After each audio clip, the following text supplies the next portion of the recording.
so hello guys नमस्ते है म चाहिँ यहाँ एकाजी दाइले बोलाउँ न हाम्रो कादा विदेश बोलाउँ भयो दाइ के छ भन्नु त यता हेर्नु नि दाइ यता जाडो छ भाइ एकदम धेरै जाडो छ बसिरहेको छु यहाँ यस्ता दाइले चाहिँ मलाई विदेशबाट आएर बिहान बिहानै चक्लेट खानु बोला मलाई चक्लेट दिएर म आएको 1 घन्टा भइसक्यो कुदा चक्लेट दिन्न है चक्लेट ल्याएर नि खानु पर्ने चक्लेट दिनु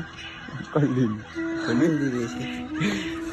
चक्लेट दिनुहोस् त्यही हो गायत म चाहिँ हेर्ने चक्लेट खान आएको अब खै पर्मिटले चक्लेटै दिन्न मलाई भात खाने बेला भइसक्यो अन्त चक्लेट लिएर खाइदिउँ ल गाइज हामी चक्लेट खान्छौँ है गाइज हामी चाहिँ अब विदेश चक्लेट खान आएको म चाहिँ विदेश चक्लेट दिइसक्यो है फेरि अहिले चक्लेटै दिएन भन्नु अरे यस्तो बवाल छ चक्लेट चाहिँ यो के चक्लेट थाहा छैन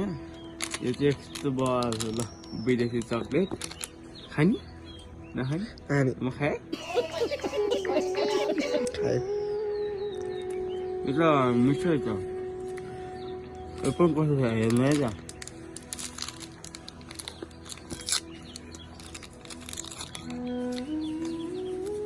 फोर्टी सिट जता भाइ त्यति खानुहुन्न है मैले चाहिँ आफ्नो घरबाट खाइदिएँ ल यो चाहिँ बवाल खाले चक्लेट हो हेर्दै फेरि नखाने खाम छ है खाने ल म खाएँ है